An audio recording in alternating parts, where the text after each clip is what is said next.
ನೋಡ್ತಾ ಇದ್ದೀರಾ speed news Kannada. ನಾನು ಸುಷ್ಮಿತಾ ನಟರಾಜ್. ವೀಕ್ಷಕರೇ, ಇದೀಗ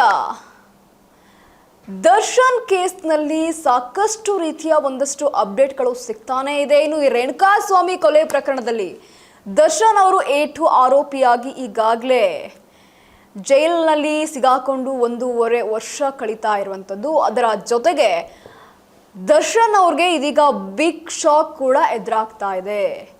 ಮಾಫಿ ಸಾಕ್ಷಿ ಆದೇಶವನ್ನ ಪ್ರಶ್ನಿಸಿ ಇದೀಗ ಸಲ್ಲಿಸಿದಂತಹ ಅರ್ಜಿ ಬಗ್ಗೆ ಇದೀಗ ಕೋರ್ಟ್ ವಿಚಾರಣೆಯನ್ನ ನಡೆಸ್ತಾ ಇರುವಂತದ್ದು. ಹಾಗಾದ್ರೆ ಈ ವಿಚಾರಣೆಗೆ ಸಂಬಂಧಪಟ್ಟಂತೆ ಕೋರ್ಟ್ ಹೇಳಿದ್ದೇನು? ಇನ್ನು ಮಾಫಿ ಸಾಕ್ಷಿ ವಿಚಾರದಲ್ಲಿ ದರ್ಶನ್ಗೆ ಮತ್ತೆ ಬಿಗ್ ಶಾಕ್ ಎದುರಾಗ್ತಾ ಇರುವಂತದ್ದು. ಒಟ್ನಲ್ಲಿ ಸೆಷನ್ಸ್ ಕೋರ್ಟ್ ಆದೇಶವನ್ನ ಪ್ರಶ್ನಿಸಿ ಇದೀಗ ಹೈಕೋರ್ಟ್ ಮೆಟ್ಟಿಲೇರಿದಂತಹ ದರ್ಶನ್ಗೆ ಹಿನ್ನಡೆ ಉಂಟಾಗ್ತಾ ಇದೆ.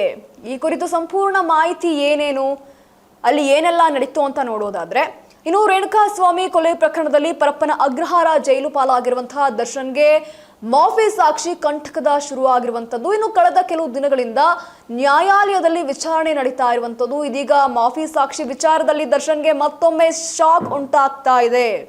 ಸೆಷನ್ಸ್ ಕೋರ್ಟ್ ಆದೇಶವನ್ನ ಪ್ರಶ್ನಿಸಿ ಇದೀಗ ಹೈಕೋರ್ಟ್ ಮೆಟ್ಟಿಲೇರಿದಂತಹ ದರ್ಶನ್ ಅವರ ಅರ್ಜಿ ವಜಾ ಆಗಿರುವಂತದ್ದು. ಇದರ ಹಿನ್ನಡೆ ಇದೀಗ ಉಂಟಾಗಿದೆ. ಇನ್ನು ಮಾಫಿ ಸಾಕ್ಷಿ ವಿಚಾರದಲ್ಲಿ ದರ್ಶನ್ಗೆ ಮತ್ತೊಮ್ಮೆ ಕಂಟಕ ಮತ್ತೆ ಶಾಕ್ ಎದುರಾಗಿರುವಂತದ್ದು. ಇನ್ನು ಒಟ್ಟಾರೆಯಾಗಿ ನಾವು ನೋಡೋದಾದ್ರೆ, ದರ್ಶನ್ ಅಂಡ್ ಗ್ಯಾಂಗ್ ನಿಂದ ರೇಣುಕಾಸ್ವಾಮಿ ಕೊಲೆ ಪ್ರಕರಣದಲ್ಲಿ 59ನೇ CCH ಕೋರ್ಟ್ ಆದೇಶವನ್ನ ಪ್ರಶ್ನಿಸಿ ಇದೀಗ ಹೈಕೋರ್ಟ್ಗೆ ಮೇಲ್ಮನವಿಯನ್ನ ಸಲ್ಲಿಸಿದ್ರು. ದರ್ಶನ್ ಪರ ಹಿರಿಯ ವಕೀಲರಾದಂತಹ ಪಾಷಾ ಕೋರ್ಟ್ನಲ್ಲಿ ವಾದವನ್ನ ಮಂಡಿಸಿರ್ತಾರೆ. ಇನ್ನು ಮಾಫಿ ಸಾಕ್ಷಿ ಆಗುವಂತೆ ಕೋರಿರುವಂತಹ ಅರ್ಜಿಯನ್ನ, ಅದರ ಪ್ರತಿಯನ್ನ ಇದೀಗ ನೀಡಿಲ್ಲ. ಪ್ರಕ್ರಿಯೆಯ ಲೋಪದ ಬಗ್ಗೆಯಷ್ಟೇ ನಾವು ವಾದವನ್ನ ಮಾಡ್ತಾ ಇದ್ದೇವೆ, ಅದಕ್ಕೂ ಅವಕಾಶವನ್ನ ಕೊಟ್ಟಿಲ್ಲ ಅಂತ ಇದೀಗ ದರ್ಶನ್ ಪರ ವಕೀಲರು ಇದೀಗ ವಾದವನ್ನ ಮಂಡಿಸಿರುವಂತದ್ದು. ಆದ್ರೆ ಮಾಫಿ ಸಾಕ್ಷಿ ಆಗಿಸಿದಂತಹ ನಂತರವಷ್ಟೇ ಪ್ರಕ್ರಿಯೆಯ ಲೋಪ ಇದೀಗ ಪ್ರಶ್ನಿಸಬಹುದು. ಮಾಫಿ ಸಾಕ್ಷಿಯನ್ನ ಆಕ್ಷೇಪಿಸಲು ಸಹ ಇದೀಗ ಆರೋಪಿಗೆ ಹಕ್ಕಿಲ್ಲ ಅಂತ ನ್ಯಾಯಾಧೀಶರಾದಂತಹ ಎಂ ನಾಗಪ್ರಸನ್ನ ಅವರಿದ್ದಂತಹ ಹೈಕೋರ್ಟ್ ಪೀಠ ಇದೀಗ ಅಭಿಪ್ರಾಯವನ್ನ ಪಟ್ಟಿರುವಂತದ್ದು.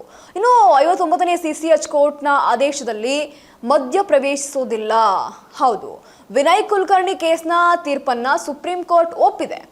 ಅದೇ ರೀತಿಯಾಗಿ ಸಹಜ ನ್ಯಾಯ ಪ್ರಕ್ರಿಯೆ ಈ ಹಂತದಲ್ಲಿ ಅನ್ವಯ ಆಗೋದಿಲ್ಲ ಅಂತ ಹೇಳಿರುವಂಥದ್ದು. ಇನ್ನು ನಿಮ್ಮ ವಾದ ಒಪ್ಪೋದಕ್ಕೆ ಸಾಧ್ಯವಿಲ್ಲ ಅಂತ ಇದೀಗ ಹೈಕೋರ್ಟ್ ಅಭಿಪ್ರಾಯವನ್ನ ಪಟ್ಟಿರುವಂಥದ್ದು.